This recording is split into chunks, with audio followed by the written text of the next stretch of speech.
welcome you all, and this is our annual meeting where we have our short business meeting, and now the gentleman in the dollar bill necktie, David Weinstein, will tell us what our treasurer's report is and how we are doing financially. Absolutely. So the treasurer's report is over significantly. So all in all, our revenue is up about $8,000 this year. So it was a really good year. Good year financially. We're also spending money. We have committed to spending $26,000 towards library programs, materials, professional development for staff. So that we're spending money as well, which is good news. We like spending money. We have a net right now. We are about $1,000 in the black this year right now. Our fiscal year will end on June 30th. So we'll see where we are at the end of the year. We have in the bank, we have $101,000 right now. But we have, what has not been committed is about $88,000 has not been committed at this point. That's where we are financially. We'll be filing our annual tax return in July. We also have to file reports with the Division of Public Charities and the Attorney General's office. That will be happening in July as well, so our tax exempt status is retained. So all that stuff is up to date currently and will continue to be up to date. Questions at all about our finances? I want to say it's always interesting we have monthly meetings of the Friends, the fourth Monday of the month, and we come to the meetings and the table is spread with $1 bills. And David is there putting them all together, getting his deposit slips ready. And it's always interesting that any number of the board members volunteer to help him count. You're truly in the bad. We're probably doing business like they did in the 1960s. No credit cards, no nothing online. It's all cash. Okay, and I want to take a few moments to recognize some of our board members who have been of great service to the Friends and who have now retired. And the first one I want to talk about is Helen Gates, who was our secretary for many, many years. And Helen has stepped down from the board.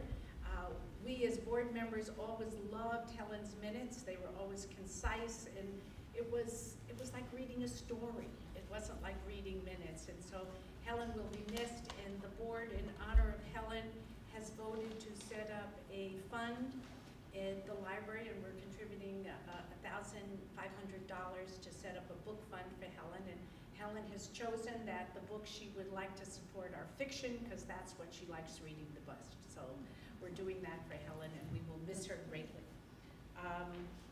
Let's see, the other person who has left us is Erin Williams, who was a reference librarian here. Some of you may know Erin, that she started off as a assistant circulation clerk at Coolidge Corner, and then she went to library school, and then she became a librarian at Coolidge Corner, and then she moved here to be a reference librarian.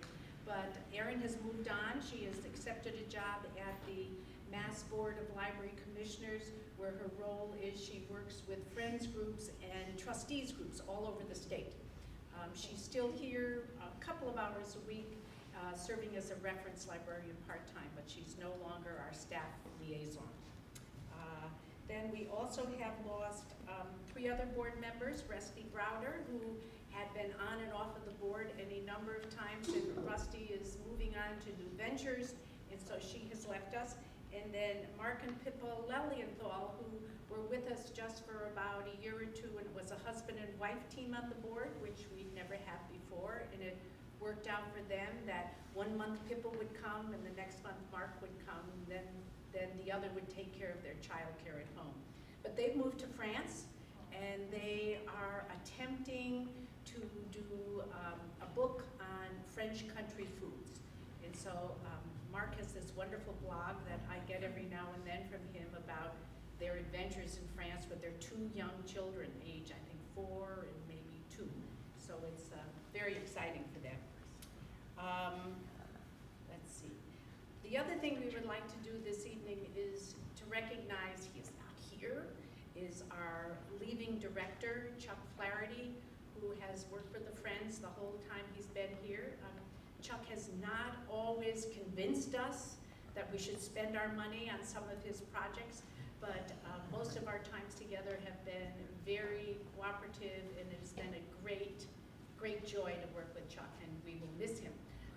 The board has voted to send $5,000, which will be donated to the Chuck Flaherty Innovation Fund that's been established here at the library. So Chuck will be with us even when he isn't with us. Okay. Oh, we also have to, not only did we say goodbye, but we said hellos.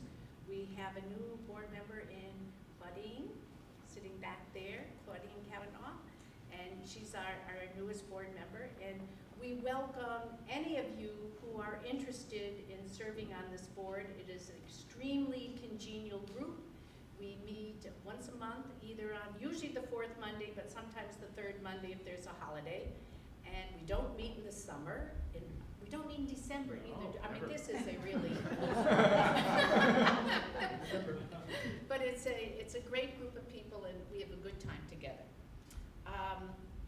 And finally, now we have to go through elections to the board. We have 4 officers that we're electing this evening. The first nomination is for Nancy Niddickman for president. Nancy is not here right now. This evening, she's in Raleigh-Durham. Tomorrow, she will be in Charleston, seeing 2 operas in 1 play. She's on this kind of fantasy tour, car tour, visiting theaters and opera houses around the country. So she's not here, but she's here in spirit. And Nancy is an unbelievable worker, has done a great job as president of the Friends, and she is up for re-election. We'll probably vote on them all together. And the second, we have a new role, and that is vice president, and Claudine Kavanaugh is going to take over. It's wonderful to have somebody who's under 60 years old on our board, and she's full of life and is connected with the schools and school kids. And Claudia's been involved in science projects at Coolidge Corner Library and will continue to expand that role.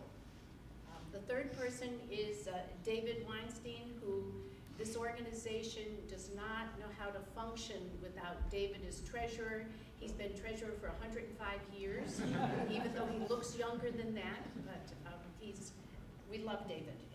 And the fourth office is Claire Goodwin, who is going to be our new secretary. And Claire's been a board member for about 2 or 3 years now, and she has worked on any number of projects with us and has taken on the odious role of secretary. Nobody likes to be secretary.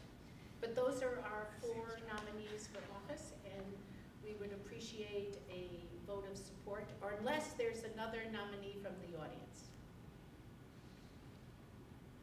Well, I say no nominees, so nominations are closed, and I would ask for a vote on those 4 officers. All those in favor of our 4 officers signify by saying yes or raising your hand. We don't care. This is very you're a member? Oh, yes, I'm a member. I was going to say. All those opposed? Abstentions? Well, wonderful. We have our officers for another year. Congratulations. And finally, I want to recognize our new staff liaison. Brian, and I'm going to say it wrong, but I'm going to try, Hodgdon. That's it? Hey, I did it right. Brian has stepped right in to fill Aaron's shoes, and he's doing a great job. He's made a lot of great competitions and contributions, and the thing I'm most excited about is he has taken on the library website, which I inherited from Jonathan and Melanie, and I'm very happy that there's somebody there who's helping out with that. And most importantly, his contribution was he saved us from licking 700 plus envelopes when we were doing our annual mailing, and that he knew that in the library there was an envelope sealing equipment. So it saved us from doing, because we were not looking for it. Okay, well that's where we are at the present, and I guess we could end our business meeting and ask people to help themselves to cookies or water or fruit, and we will wait for our speaker to arrive. And as I have threatened, if our speaker doesn't arrive, maybe I'll speak to you about TV.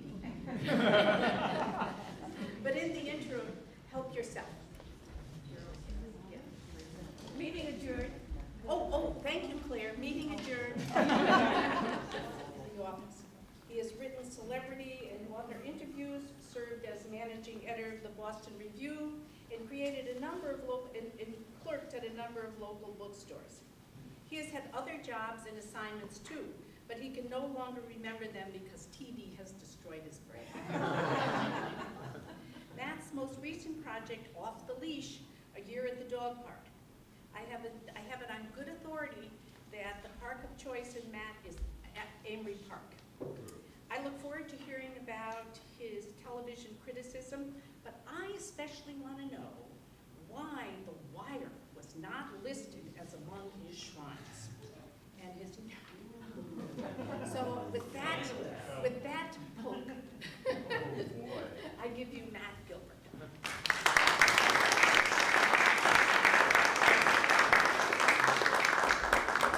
Well, now I'm a little afraid.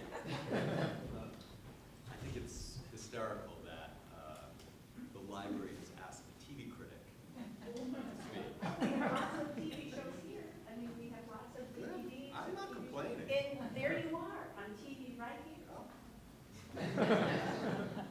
Well, I wrote a speech, but I'll read some of it, and I am most excited about the question and answer period afterwards. So just bear with me while I blah, blah, blah, and then please, I invite you and ask you to bring your questions forward. I was thinking about TV and books, and I thought, since TV was invented, it has been perceived by many as the sworn enemy of books. You were spending your hours watching The Brady Bunch, Bewitched, and, I admit it, Melrose Place. Then you were turning your brain to scrambled eggs with the side of a mysterious sausage. Much better, the thinking went, to read a book and use your intellect and your imagination. Think of the nicknames for TV, most of which are scathing and were probably invented by book lovers. The Idiot Box, the Boob Tube, and my new favorite, which I discovered while I was doing some research for this, Tell-Lie-Vision. Films, on the other hand, are informally and affectionately known as movies, flicks, and motion pictures. And you all know this already, times have changed radically. Right now, there's just an enormous amount of really good TV being made. The canon of familiar greats includes The Sopranos, Breaking Bad, Friday Night Lights, 6 Feet Under, and The Wire, of course. And the greatness continues with the epic political allegory that is Game of Thrones, the marital and espionage mysteries of the Americans, the uncompromising portrait of addiction in Nurse Jackie, and the rich melodrama and character study that make Mad Men a classic. It's a cliche at this point, but I'm going to say it anyway. Series TV is better than the movies, which are desperate to bring teenage boys into the theaters, excepting, of course, our own Coolidge Corner Theater, which aims for adults. The medium of TV allows writers and actors the time they need to flesh out their characters in detail, to show their characters transformative arcs across weeks and years. Think about Tony Soprano, or Don Draper, or Gregory House. We know them intimately in all of their cruelty and destruction, in all of their grace and moral complexity. We've traveled with them, it seems, through every inch of their progress, as well as through their many steps backwards. Basically, there's one reason TV is so great right now, and it is The Sopranos. Throughout its 86 episodes, The Sopranos was a drama that could withstand the impassioned scrutiny formerly reserved for film and books.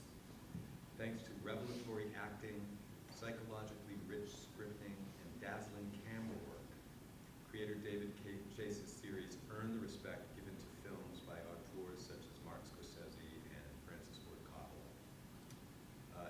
With The Sopranos, TV's business model changed almost overnight. Suddenly, viewers were willing to flip to cable channels, something that before The Sopranos in 1999 they were unwilling to do. I mean, I don't know if any of you remember, there was a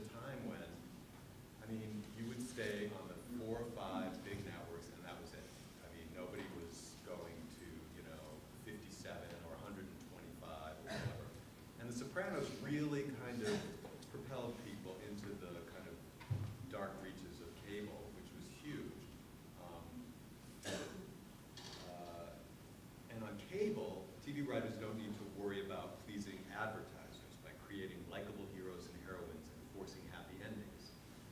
On cable, the writers can do what they like to do, which is to dig into the gray areas, identify ambiguities and dive into them, push the viewer into identifying with both the virtuous and the unscrupulous, the kind and the harsh.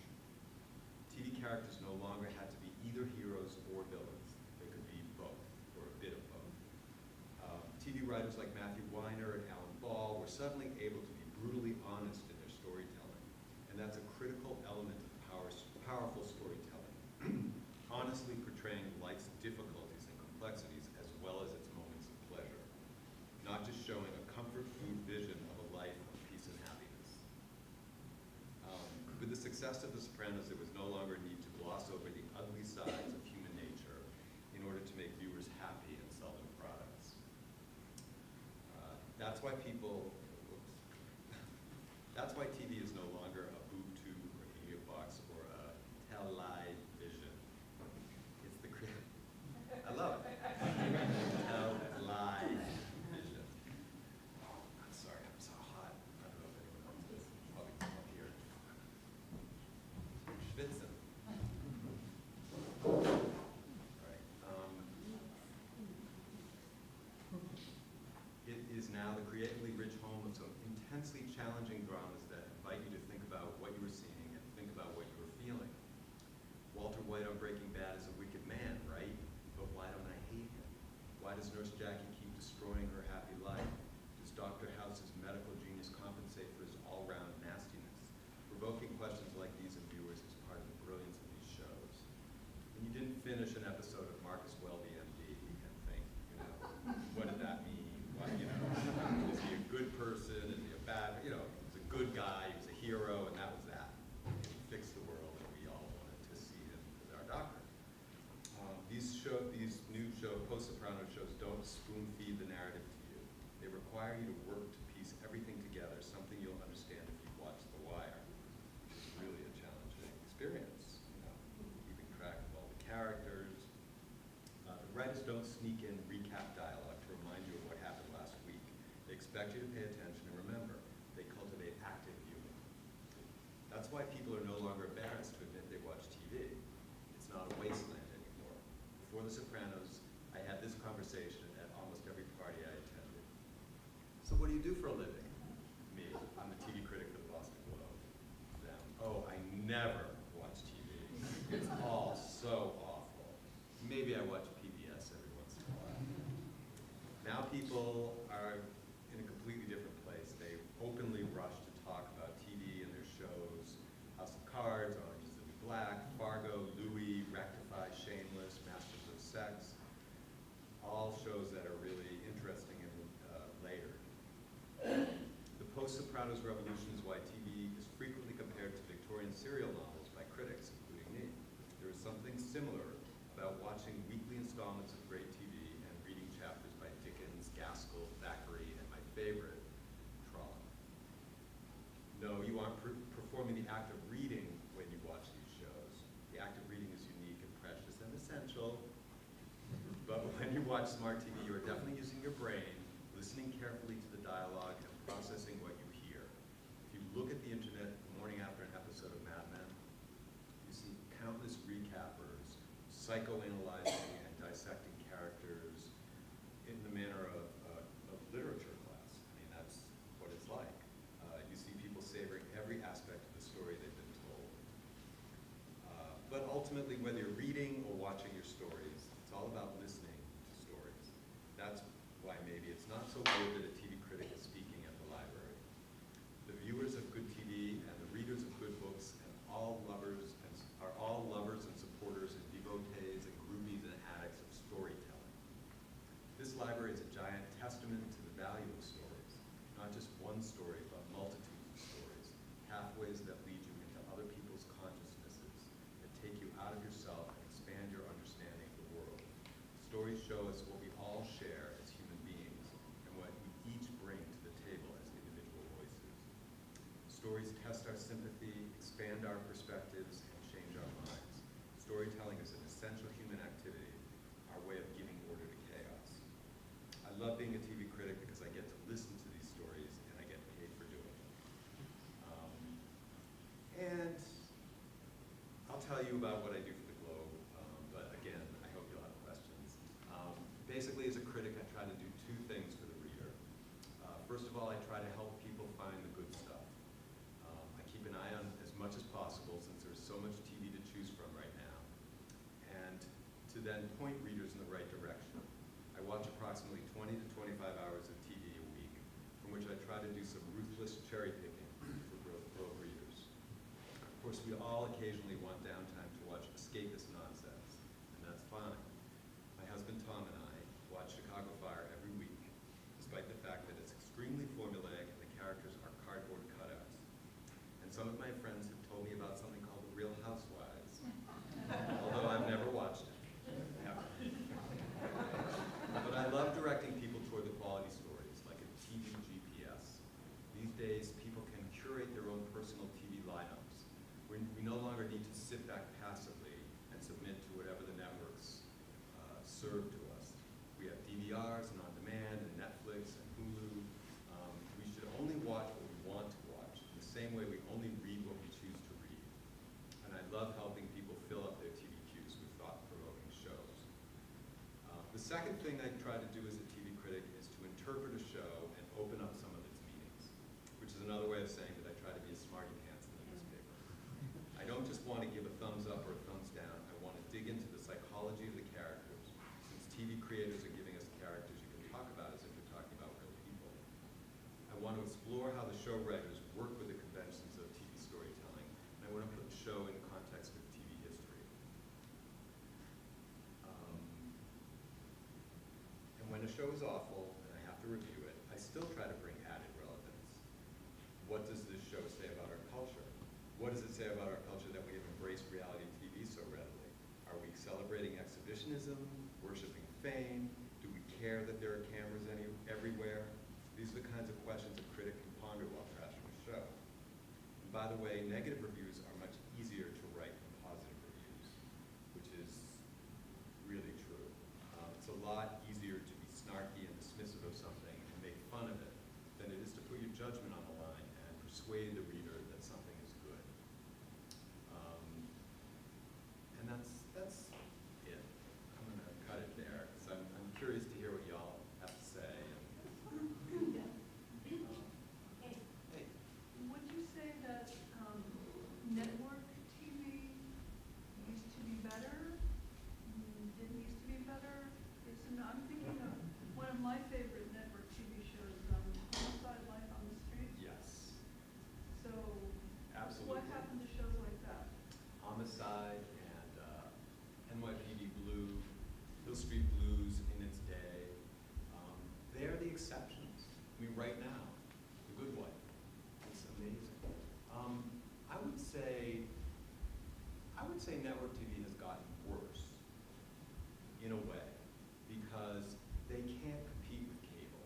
They can't do quality dramas. There's only one really fine drama on TV as far as network TV, as far as I'm concerned. It's The Good Wife. Well, no, that's not. That's cable. Basically. It does, and I'll address that in a second. So most of the network TV dramas have become procedurals. I mean, really, they're all, and reality TV, and CSI shows, NCIS shows, there's Shonda Rhimes, but that's kind of. So do you have an explanation? I think that people who want to watch quality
have ads, but they don't have to deal with standards and practices of network TV. And they also get money from cable subscriptions. They don't get as much as HBO, but people do pay to get the basic cable channels. So it means they're making more money, they're less restricted creatively.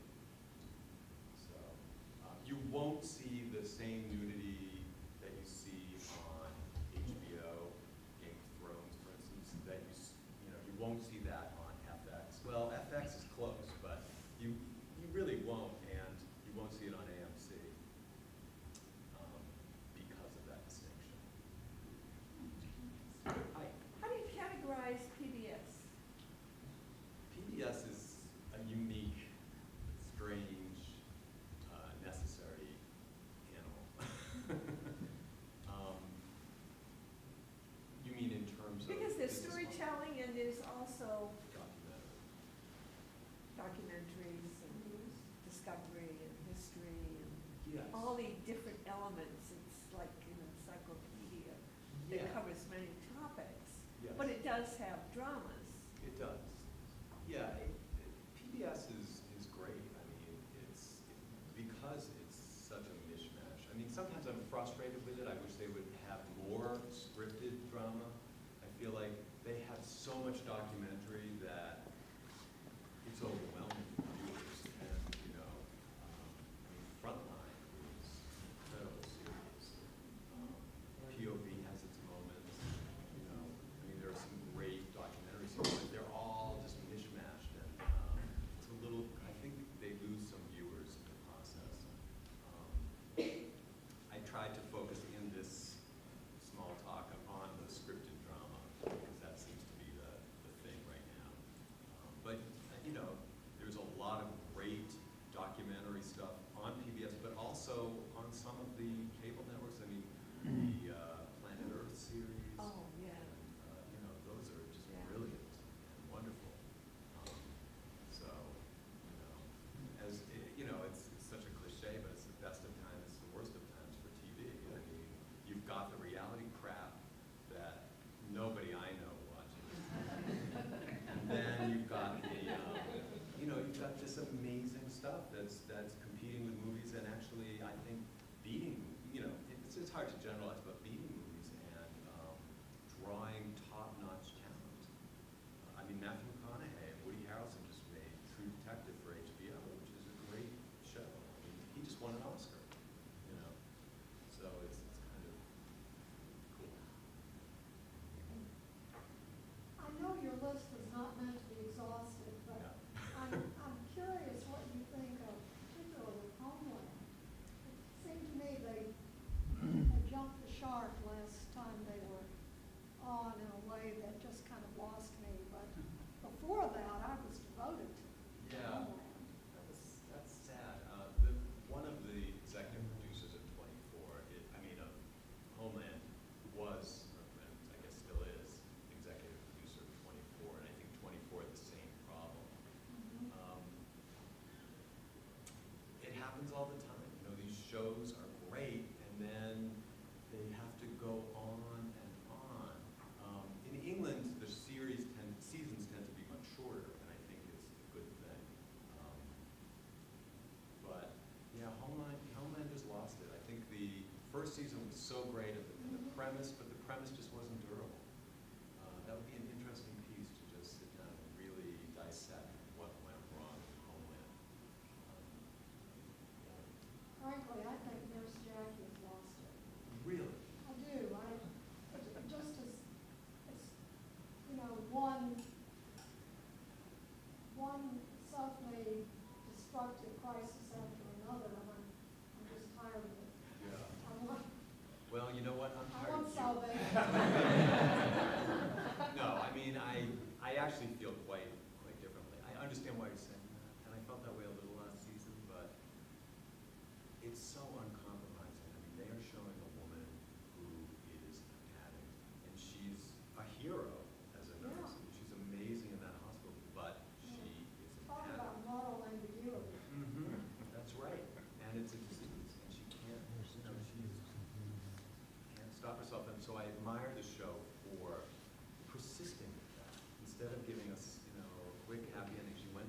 and now everything's great.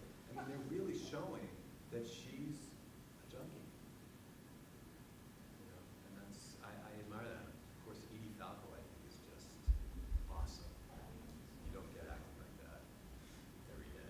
You started it all. She did, as Carmela Soprano. Amazing, amazing performance. And she was on Oz, too, which was an early HBO show. Very dark. Hey, There's been a few series that the people developing it or whatever have gone into saying, we'll only run this for X number of years. I think Breaking Bad was one, earlier Babylon 5. Do you think there's a chance that there'll be more of that? I do, and I love it when I hear that. You know, I love it when the makers of Lost finally, you know, they didn't do it right from the outset, but I think they were 3 or 4 seasons in, and they realized, you know what, we don't want to make a complete mess of this, even though they did. You know, they understood that they needed an end point, and since then, a number of shows have done that, and it's a great thing. It's a great. Fantasy and science fiction tend to jump the shark, so. Right. But Mad Men is doing it. What else did you know? Believe me, HBO would kill to have The Sopranos run longer than 6 seasons. You know, as it was, they stretched it out, broke up the seasons. They were the first ones to break up seasons. You know, but the creators of those shows had some integrity and said, you know, we have no more creative fuel for this, and if we keep it going, we'll lose our legacy. You know, I mean, I thought Arrested Development was perfect. 3 seasons, brilliant comedy, original, witty, so perfect. And then they came back and they did a 4th season, you know, 10 years later. And now it's not, you know, this 4th season was weird and mediocre, and now, in my opinion, and now the legacy has been blown as far as I'm concerned. So, hey. What do you think of TV as sort of like a communal language that we used to have because there were so few networks? You know, everybody watched everything, and you could, you know, it was water cooler gossip all the time. And now it just feels like there's kind of the haves and the have-nots, the people who have cable, you know, and watch cable series, and those who don't. And you can't possibly watch all the things there are to watch, except if you're you. But, you know, so what do you think that's done with the role of TV as a kind of community-building device? I think that is a great loss. Although I wouldn't say that it's over. I mean, the whole binge watching thing and the whole DVR on demand things have definitely cut into it. But I think people still have, there's still communities around shows. They're not necessarily water cooler communities so much as online communities.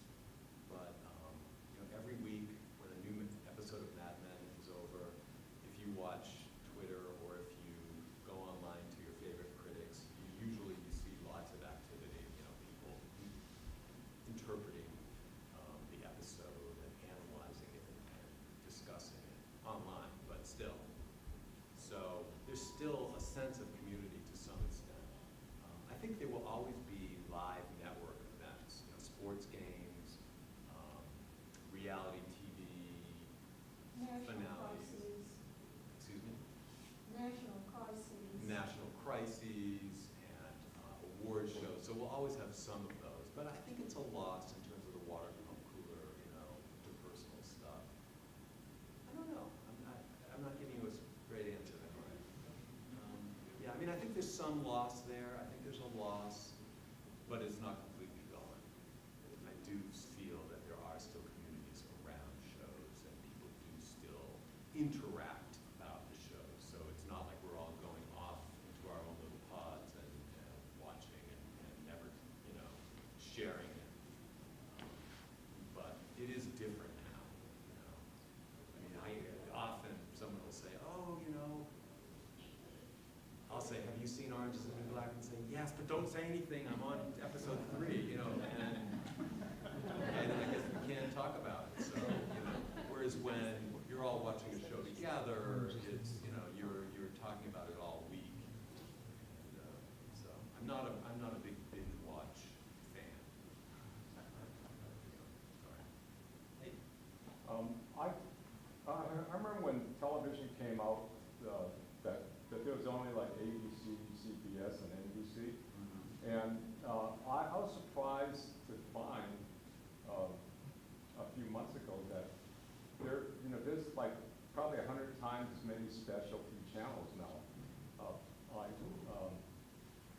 follow Andrew Zimmerman? Andrew Zimmerman on the Travel Channel? No. Oh, that's right. Is it Zimmer, right? No. Yes. Oh, anyway. Yes.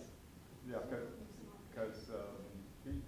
he came to my place to film for a week, Oh. and so I had to look up, what does this guy do? That's exciting. So I guess I can't answer the question. I'll ask you something else. Okay. Is that, I have found that I had to watch about 500 episodes of The Simpsons at least twice with my kids to make sure that we didn't miss anything. Right. How often do you have to see an episode of The Simpsons to catch everything? Written on the wall and, the multi-level Oh, it's sense of amazing. humor. It's brilliant. I love that. And 30 Rock, too. 30 Rock was like that. I found I had to, I didn't have to, but if I rewatched an episode, there was more there for me. And I love shows like that, where they, Arrested Development is like that, too. They move fast. Oh, that's the only TV show, that I watched. I've never seen any of these shows that you mentioned here. Like The Sopranos, Freaks and Greeks. Oh, Geeks. But you've heard of The Sopranos, right? I mean, before tonight. Oh, yeah, I've seen them advertised, but. Yeah, they made fun of it on The Simpsons, right? Oh, really? No, I don't have a TV, but but my kids have TVs, and so I go watch. I'm kind of honored that you're here. Well, the only reason why I watched all those episodes with them is that I find that since The Simpsons, I laugh at smoking and drinking and doing drugs, is that by laughing with my kids, is that then growing up, not picking up any of those bad habits like gambling. Watching TV. Yeah. Let us know how that goes. Yeah, keep us posted on that. We were talking about Homeland before, and it's one of many current remakes from European series, and I'm curious as to whether you think it's a good idea or a bad idea, or just an idea and the producers are looking for something to create a program for, and this has already been successful in another place like Israel or Denmark with the killing or Treatment. yeah, they've got a ton of them. Right. In fact, House of Cards, I discovered recently is a remake like a BBC series or something like that. So I don't know what. I mean, I have no problem with it. I mean, I think why not? If there's a sturdy concept out there, why not, bring it to America and reinterpret it for our sensibility. I thought In Treatment was an awesome show, and it was 3 seasons, 3 great seasons and out. But that's, I'm glad they imported that from Israel, and I believe the creator of the show was also an executive producer on the American version, so, he made sure that it was probably not too American. But, The Office, I think the American Office was great. It went on way too long. It should have been over after 5 seasons. The British Office was 2 seasons and 1 special, 2 very short seasons, 2 6-episode seasons, and then a finale. So, it went on way too long, but when it was good, it was great, I thought. So, why not, I mean, there's been some failures, and then some where I guess they decided it wasn't a good idea, or they just didn't get it off the ground. I was talking to somebody today about the IT Crowd, Right, the ABC series. right. We were going to do an American version, and then it didn't happen. And we were talking, that's probably a good idea. Right. Well, we have, Silicon Valley, and, Right. but we're not that it's the IT crowd, but, yeah, I think. The idea of taking, if people know about the original series and enjoyed it, however they saw it through TV or what have you, and then there's an American version and it kind of ruins it for you because it's an inferior version, then one wonders why remake it in the first place. Yeah. I guess it's just Americans are looking to make a quick buck or something like that. Yeah, No, like- sometimes they're better. Yeah, it can be, but it's sort of like covering a, Shameless is better, I think. I watched the Yeah. it's kind of like then sort of That's shameful. It's a trick, you're right. It is a tricky proposition to take something that's good. You know, The Office did that. I mean, the British Office was a cult here in the States. I mean, we all knew what it was before the American Office premiered. And it didn't intrude on my affection for the original, personally. But it is tricky. It is tricky. Yeah, great. I think House of Cards actually, it improves to see both, to compare the British way of doing things to the American. Yeah, yeah. I hated that show.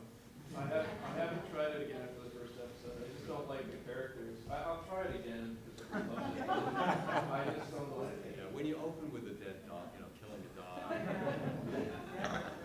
you lose a lot. What do you think about Fargo, which is a? I love it. I do too. It's fantastic. Which, It's fantastic. This is Fargo, which is yeah. a TV Is it show on based on the FX. movie? Is it? It's produced by the Coen brothers. It and is?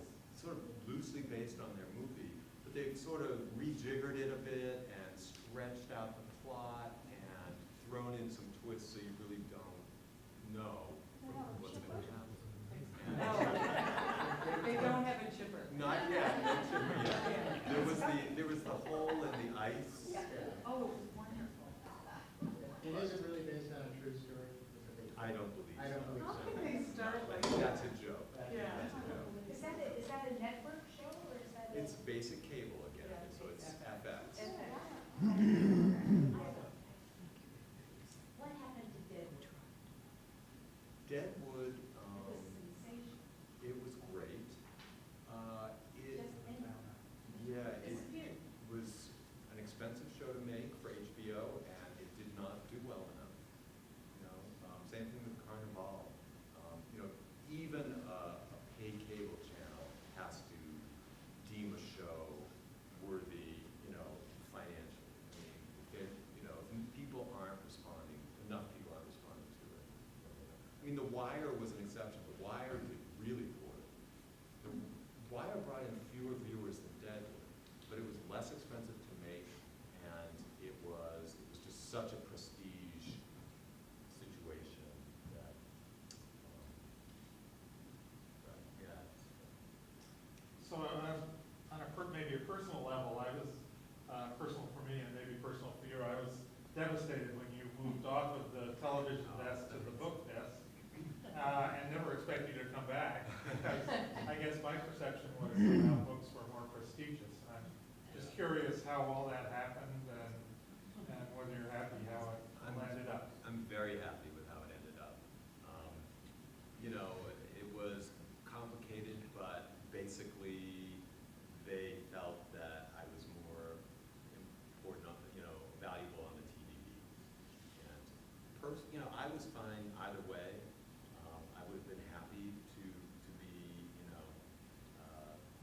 book writer or a TV writer, because I think they're both, as I was talking about, they're both stories. You know, they're both about storytelling, and you know, so on that level, I think I can find enough to grab on and either be. But you know, it was great to come back to TV. I really felt good about that. You know, they like me. They really like me. One of those situations. So, but thank you.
so that's the way it is now. It's sort of people do share experiences, but not necessarily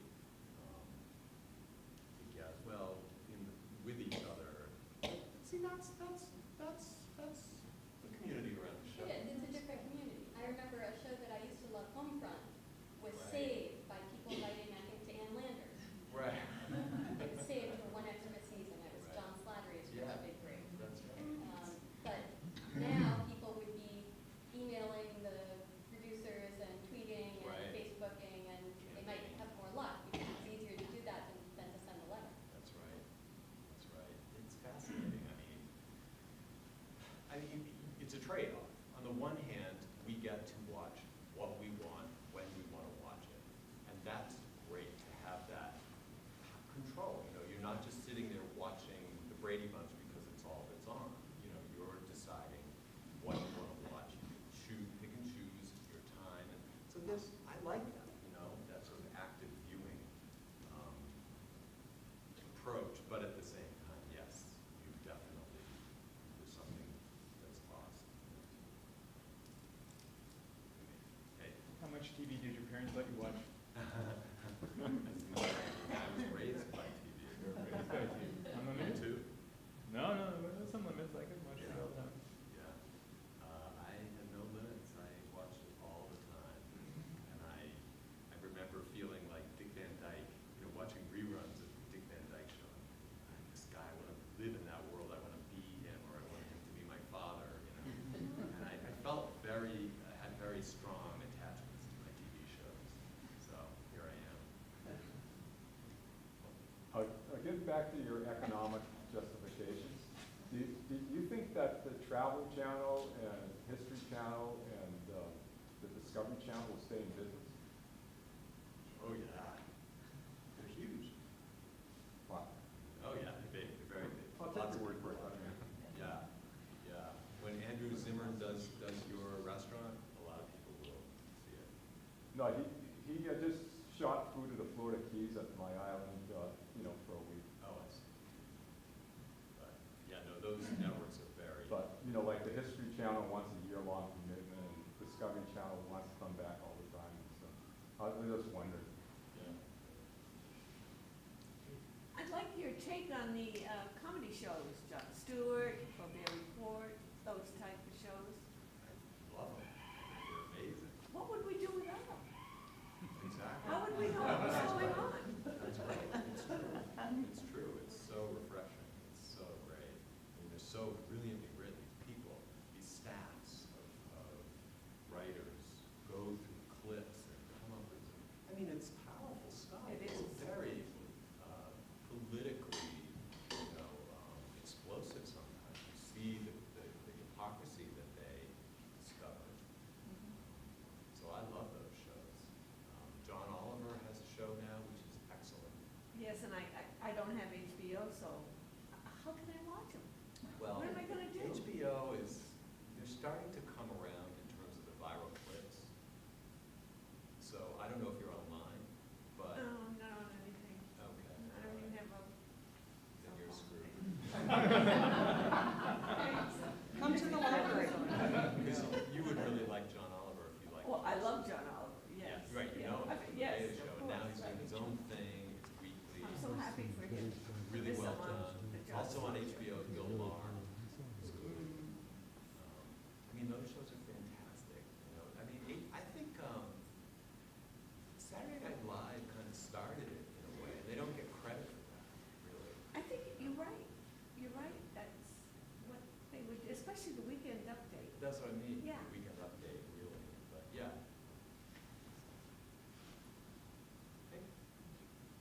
So getting back to that intersection between the internet and TV, which is really coming together, and your comments about how writers can now demand a lot of their viewers. I came to Game of Thrones late, and without being goaded into it, I went to online just so I could see the family tree and make sense of it. And now I see that that's a regular thing they're doing, where they're inviting you to go to HBO.com. Bill Maher does that, you want to steal more of this interview, do that. I'm also aware that people of younger generations watch all their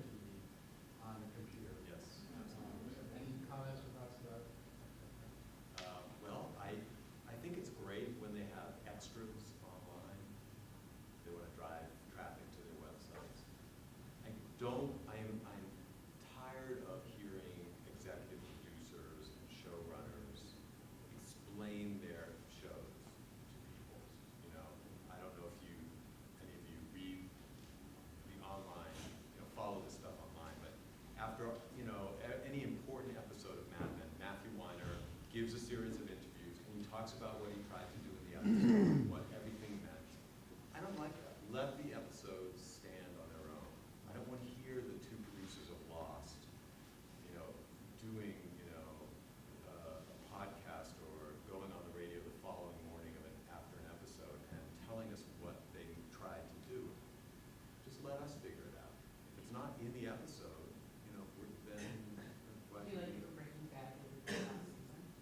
I don't. After that, after, you I didn't like that either? Oh, I don't mind if just sort of regular folks or actors are sitting around talking about it, but I don't want to hear the writers telling us what they meant to do. What about when Will Gardner died? Don't you think that was an exception? I wanted to hear why the Josh Charles story. So I did read what the producers had to say about why he left the show and what he had to say about that. But I didn't want to hear them explaining, the scene of his death and why they did it this way, and let the scene stand on its own. He said his contract was up. That's right. Well, his contract was up after the 5th season, yes, and that he decided that he would only do half of the 6th season, and because he was burnt out, he was tired of playing the same character. Are you talking about Sports Night or Dead Poet Society? It took me a while to figure out you're talking about Good Life. Yes, The Good Life. Yes, his character was killed, and it was a big shock.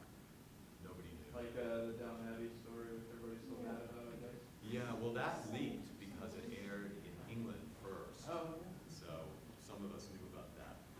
I looked at my Google News feed for entertainment, and it was in some of the headlines. They killed off Matthew. I just want to make myself less popular with the crowd here and say I didn't like Downton Abbey either. So, yeah, and how far is Downton Abbey if you're keeping score? Yeah. Every crowd has one. Hey, you. Going into sideways, but the Boston Globe recently had the article on slumlords, and within a week, everybody was up in arms, the mayor was involved, universities were involved, and I don't see news stories on television having the same effect. I mean, they have all these documentaries, do they have any effect on the way people think? Well, do you mean like the nightly news? Yeah. They don't do much reporting. No, even, the nightly news, even some of the documentaries that are supposed to. Well, Do they actually have an effect? I don't know. Yeah, there are some shows, some documentary series on PBS that do sort of go after or break news, in the way the Spotlight team and Globe does. But the local news channels don't. They don't have the infrastructure for it. They're very small staff, believe it or not.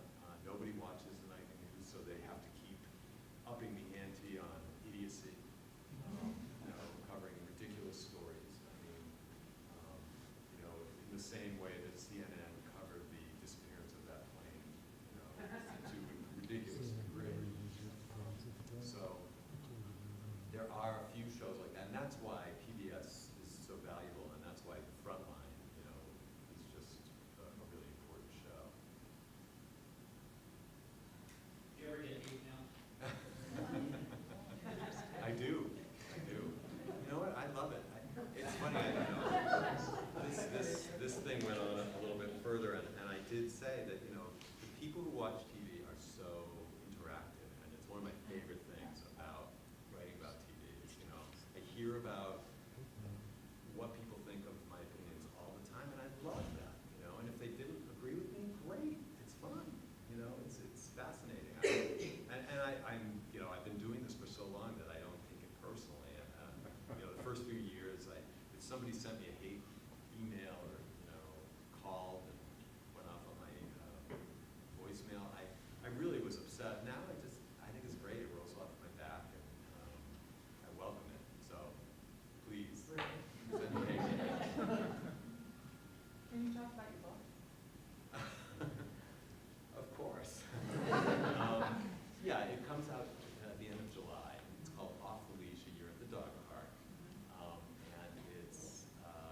the subculture of dog parks. In my experience, going to the dog park, getting my first dog and sort of discovering this world of dog people that I'd never really known about. And I don't know if any of you have dogs or if you go to dog parks, but dog park people are eccentric and wonderful and neurotic and crazy, and it's a real interesting little subculture. So, and for me, going to the dog park became a great escape from, the digital leash, that I live in, which involves watching TV and sitting online and watching TV online, and, so. Is that what you meant by the title, Off the Leash? Yes, well, it's meant both ways. So it's end of July. Can you purchase it now? No, but you can order it. If you want, you can pre-order it online at Amazon or at Barnes & Noble or at IndieBound. Can you purchase it through Booksmith? And you can buy it at Booksmith, and I'll be reading at Booksmith on August 5th. Great. So, And we'll have it at the library. good. Good, and Will we recognize some of the people in the book? I'm sorry? Will we recognize some of our friends who bring their dogs to Amory Park? I hope not. I tried to disguise everybody, and most of the people in the book are composite characters. So, one character in the book is actually 4 different people, and so I don't think I'll hurt any feelings. I think it'll be okay.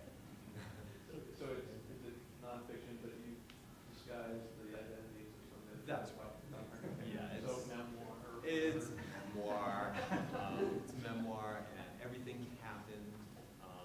Really, it's just a snapshot of the year, my first year at the dog park, and it's all about me and my dog, and how my life changed, and how the dog park actually does change people's lives. It's sort of a daily escape for a lot of people, and I've formed some really lovely bonds with people there. So it's just sort of a homage to that. Do you sample different dog parks in town? I did not. I have been to many dog parks, but this book is just primarily focused on Amory Park.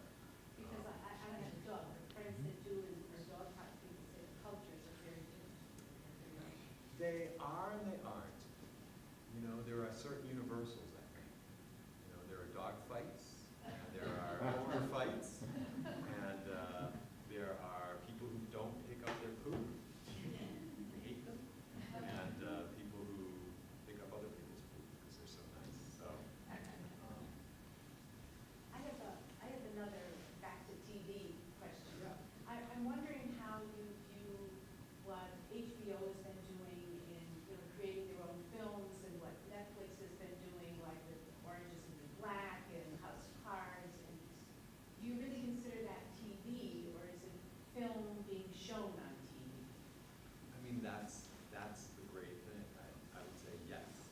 I mean, it's kind of both. And TV, why not look at TV as a 13-hour movie that returns every year? If you want to, because I think in some cases it's as good as that. If you think of some good movies, I think it's as good as that.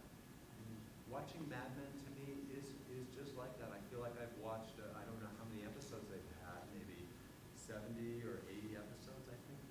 It's been like watching a really long, detailed movie with all of the, one step forward, 2 steps backwards of real life that most movies can't accommodate.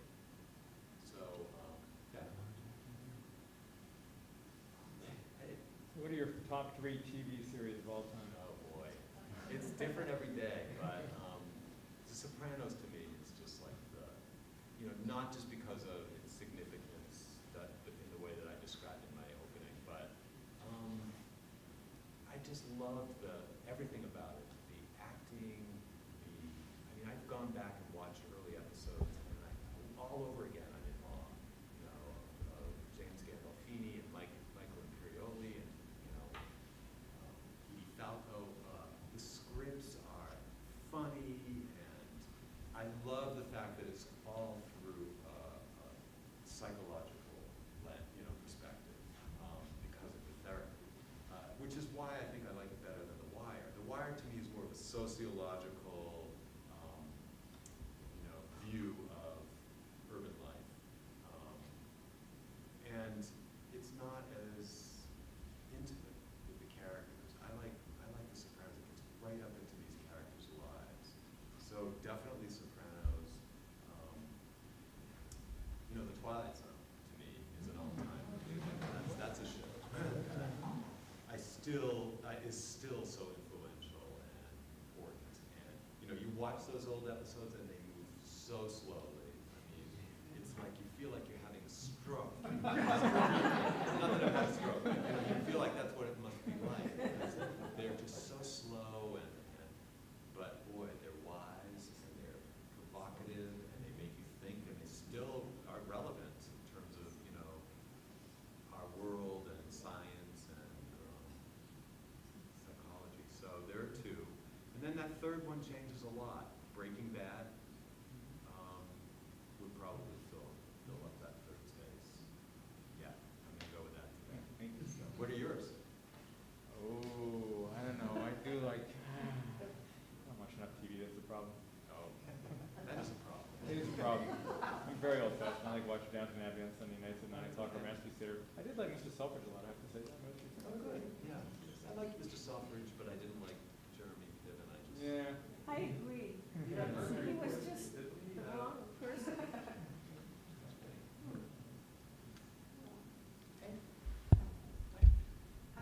Do you think the writing has changed? I watch a lot of old movies, and one of the things that I enjoy actually is how fully written they were. And I think about television, and I think that, what do you think? Has television changed through the years, the way that stories are written? Absolutely. I think, there's so much more sophisticated now, in my opinion. There's something lovely about watching old movies and old TV shows where the characters are kind of simple in a way. They're either good guys or bad guys.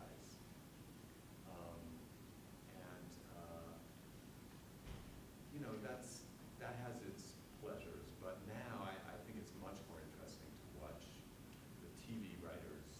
And TV is a writer's medium. Movies are a director's medium. The director has all of it, but the writers drive a TV show forward. Everything comes out from what they decide, how they tell the story. And so I think these new shows are so much more sophisticated, and they're darker, but that's okay. I want to see life represented as closely. They're more real. They're more real. They're painful sometimes, but I like that. I'm a student of life, and so I don't want to shy away from that kind of stuff. I want to watch it and feel it.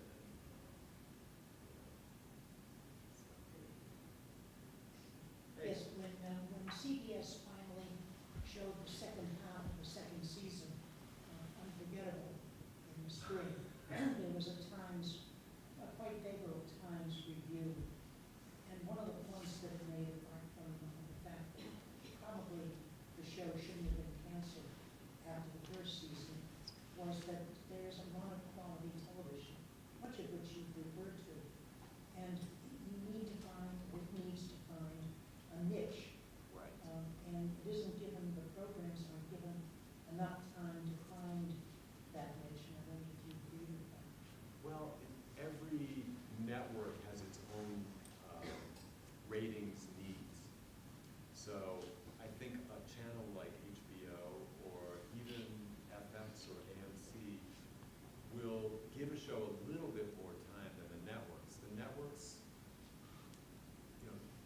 networks need to bring in viewers, because that's how they pay their bills.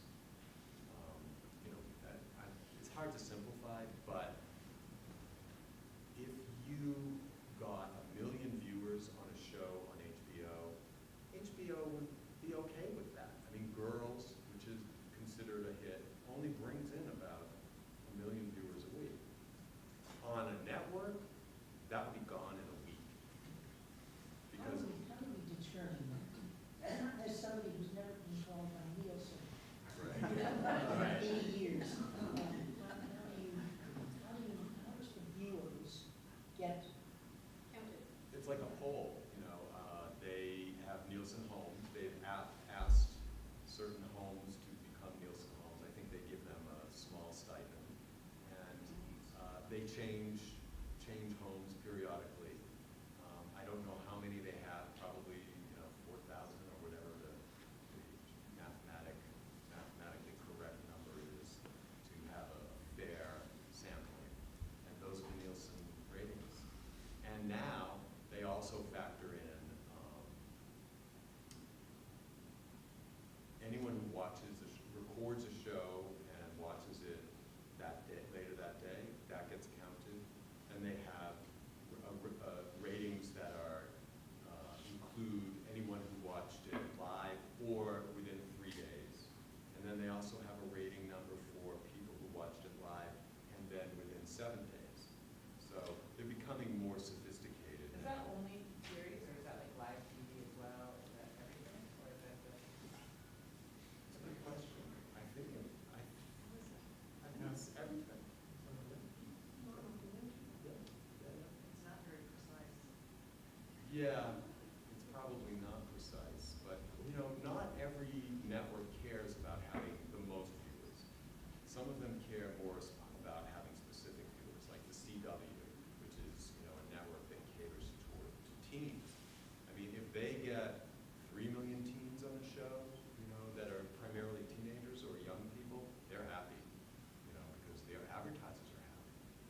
If you have pimple cream, you go to the CW, and you know you're going to get those viewers. So the business models are very complex, and they're different for basic cable, pay cable, and networks.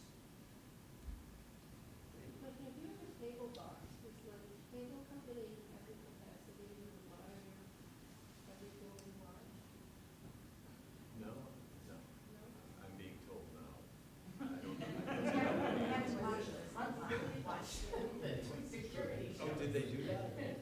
I mean, I bet that they could, but do they, and are they allowed to? I don't think so. You know, I know that if you have TiVo, you probably are being monitored. And you probably sign your rights away. But that limits their statistics to only people who have TiVo, and make it very select. Not very many people have cable anymore, because of DVR. Right.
so they don't have to spend a lot of money or time promoting the series. Like the first series they put out with Lillehammer. Does anybody know about that? Probably not, because I read something that someone at Netflix said that, oh, the users will just find it. Yeah. How are they gonna find it if they don't know it exists? Well, actually, Lilyhammer was their first outing, but Orange is the New Black is getting the. Well, it has, but there's other series that aren't getting, like, I'm sure, I keep finding out about stuff that's on there that I had no idea, and if I didn't find it out like some secondhand way, I have no idea it was there. Like I found out recently that, Reese Darby from Flight of the Conchords, who played the manager for the two musicians, has a series on Netflix. I almost didn't know about it. I found out by mistake listening to a podcast. Well, that's an imported series, so they're not producing that themselves. They're bringing that in from Australia or New Zealand or wherever it was made. But they do promote their shows, the ones that matter to them. They promote them very heavily. House of Cards and Orange is the New Black, both shows have had I thought they were mostly getting promotion because they were spending a lot of money trying to get Emmy nominations and stuff like that. No, even before they premiered, you know, like right now, Orange is the New Black is coming out on June 6th, and it's inescapable from, you know, where I'm sitting. Yeah, You know, I seeing suppose promotion everywhere. Also, Plus, sorry. they also have a lot of captive viewers with Netflix. Yeah. Who already subscribe to Netflix. Yeah. I mean, people are curious about what their ratings are because they're not being monitored by Nielsen, so nobody knows how many people actually watched House of Cards or Orange is the New Black. You know, so it's kind of mysterious whether it's worth it for them in some ways to produce their own shows, but I'm assuming it is. But don't they have to download those shows? So that's Oh, they not- know. They know. Oh, okay, I thought you were saying they. They know how many people are watching it, but how many people who are watching it were already subscribers, and how many people are coming to Netflix in order to watch it? You know, stuff like that, so. But I had a follow-up question about Amazon. What do you think of the whole idea of letting viewers decide from a pilot season? And have you seen any Amazon shows? And if so, what do you think? Yeah, I think it's a bad idea. I don't like that. I'd rather have them just serve things to us. I don't want to get what I want. You know, I want them to give me something. It's creepy to me. It's actually Netflix did that with House of Cards. They sort of studied their statistics about which actors would be most popular, which kind of show. You know, they had all these numbers that they put together, and as a result, they realized that a remake of House of Cards starring Kevin Spacey, Robin Wright, you know, blah blah blah, would be, you know, so it's almost like Frankenstein. You know, I don't like that. I'd much rather have a creative person with a vision, like Matthew Weiner, or you know, or David E. Kelly back in the old days, you know, or Vince Gilligan. Have a vision and get it made and get it out there. I think those are the kinds of shows that I prefer. You know, bring us into your vision. Don't give us a vision that you think we'll like. You know, it's like a sequel. You know, a sequel movie. Well, we liked the first one, so let's give them another one. You know, it's like that. Did you see any of the Amazon pilots? I did sample a few of them, but Alpha House. Well, the last season, but have you seen Transparent? No, I haven't seen The that. Jill Soloway one? No. That looks good. Yeah, good. That's the only one that looks worth following. Yeah, yeah. I mean, there's so much. My job is Yeah, just. I know, exactly. It's crazy. I mean, as far as I'm concerned, I wish that none of them existed because it's way too, you know, it's too demanding. But I'm also quite happy about it because it just makes it more fun. I just have one, what new shows, I know, but what new shows are you, like, do you feel like there's like, don't miss it, that are coming out? That are You've coming. seen it, so you can't say, Well, I haven't seen any of the summer shows, like The Leftovers. Right, Which yeah. sounds really interesting. Based on, it's called The Leftovers. It's going to be on HBO. It's based on a Tom Perrotta novel. And Tom Perrotta is the guy who wrote Election, and he wrote Little Children, and The Abstinence Teacher, and he's local. And he, Tom Perrotta. What was the mystery novel? Oh, Dennis Lane. Oh, no, no, not Oh, George Pelican. No, no, no, not. Oh, George Pelicanos, yeah. Yeah, no, Dennis Lane wrote for something else. Boardwalk Empire. Boardwalk Empire. So, and he is executive producing it with Damon Lindelof, who was the producer of Lost. And it's about sort of how just one day, 2% of the population just disappears mysteriously. There's no reason. Just gone. I mean, the ad is so provocative because it's got a mother who puts her kid in the back seat with the baby in the baby's seat, gets in the front seat, turns on the car, turns around, and the baby's gone. You know, and that's what happens. 2% of the population disappears. So the show is really about how people deal with the randomness of loss. You know, was there a reason behind this or not? Some people form religious cults around it. It becomes a whole thing in the book. I haven't seen the show.